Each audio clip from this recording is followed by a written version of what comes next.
Alrighty. Blech. Simple as that. Spit them out into a piece of paper towel and use all the seeds.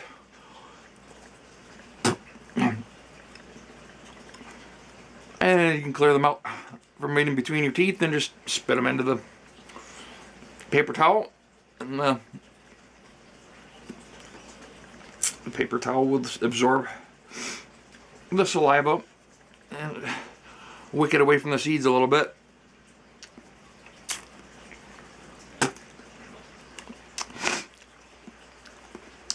Okay, and I do 2 different varieties per.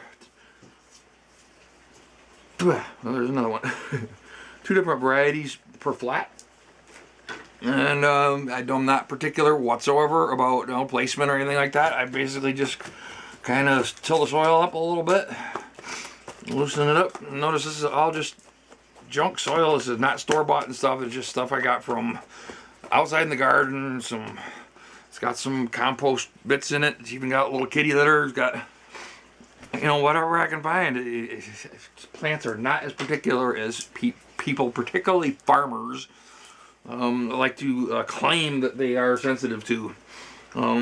They're going to do what they're going to do. What I did with my saliva was I woke the seeds up so they understand what they're meant to feed.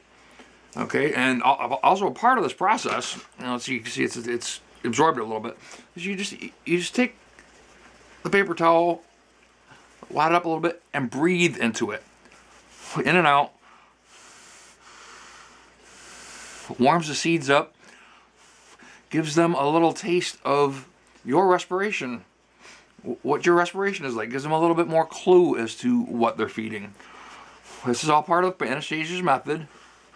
You breathe into it, and you hold them in your hand and warm them so that they, especially in the palms of your hands where your energy points are, so the seeds are waking up right now. They're waking up to what they are meant to do, what they're meant to feed you.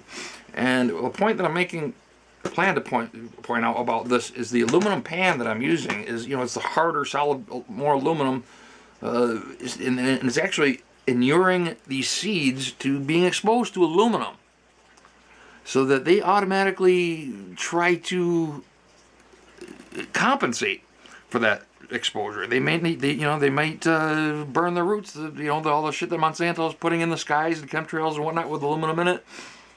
Why not give the seeds a little bit of a heads up?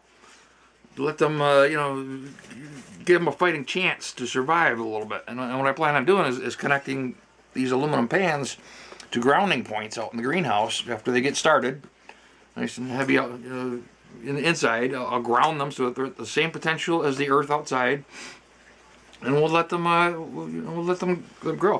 One other step is to take this seed set in your hands, take it outside for a moment, and expose it to the sky, just so that it gets all of those electromagnetic points of reference for the stars, the sun, the planets, and whatnot, and tells them exactly when the proper moment is to sprout and awaken.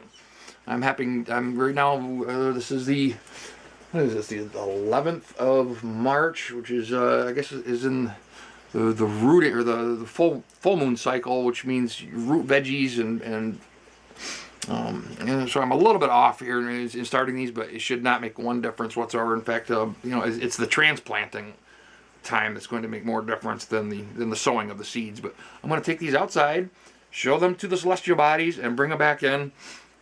In fact, I'll just skip that part for this moment. And basically, I just take a brush them off, a little bit here, a little bit there, make sure you get them all off the napkin. Even them out just as much as I can. Try to get them all in there. And basically just kind of massage them into the soil. Okay. And very important point, do not water them for 3 days. Do not water them. Resist all temptation. Do not add water to these for 3 days.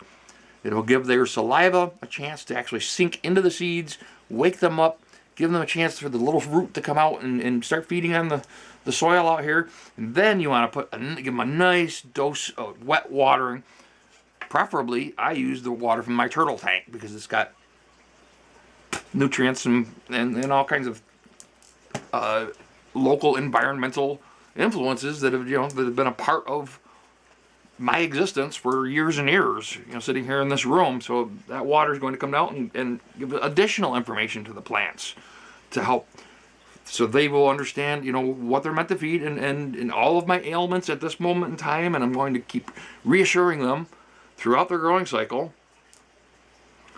what they're meant to give them more little clues here and there. Maybe take a leak in the, uphill from them, or spit, or maybe cut my hair or something, over the top of where these tomatoes will be growing next time, or this year. So that's the gist of it. Now I take this and I put it in my grow closet with the rest of my stuff, and maybe we'll get a shot of that next. See ya, peace.